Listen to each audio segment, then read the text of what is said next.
ಗಂಡ ಇಲ್ಲ ಅಂದ್ರೆ ಹೆಣ್ಣಿಗೆ ಬೆಲೆನೇ ಇಲ್ಲ ಅನ್ಕೊಂಡಿದ್ಯಾ?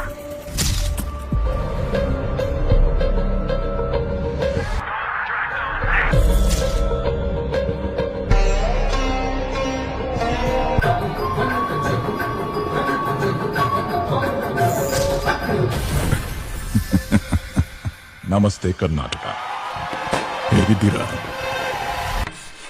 ಅವಕಾಶ ಸಿಗದಿರೋ ಆಸೆಗಳಿಗೆ ಅರ್ಥನೇ ಇರೋದಿಲ್ಲ.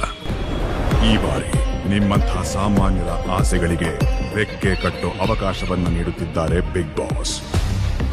ಕೈ ತಟ್ಟಿ ಪ್ರೋತ್ಸಾಹ ನೀಡಿದ್ದು ಸಾಕು, ತೊಡೆ ತಟ್ಟಿ ಅಖಾಡಕ್ಕೆ ಇಳಿಯೋದಕ್ಕೆ ಸಿದ್ಧರಾಗಿದ್ದೀರಾ? ನಿಮಗೆ ಬಿಗ್ ಬಾಸ್ ಮನೆಗೆ ಸ್ವಾಗತ. ನೀವ್ಯಾಕೆ ಬಿಗ್ ಬಾಸ್ ಮನೆಯಲ್ಲಿರ್ಬೇಕು ಅನ್ನೋದನ್ನ 3 ನಿಮಿಷದ ವಿಡಿಯೋವನ್ನ ಮಾಡಿ ನಿಮ್ಮ ವಿವರಣೆಯೊಂದಿಗೆ colorskannada.geostar.com ನಲ್ಲಿ ಅಪ್ಲೋಡ್ ಮಾಡಿ ಬಿಗ್ ಬಾಸ್ ಆಡಿಷನ್ ನಲ್ಲಿ ಭಾಗವಹಿಸಿ.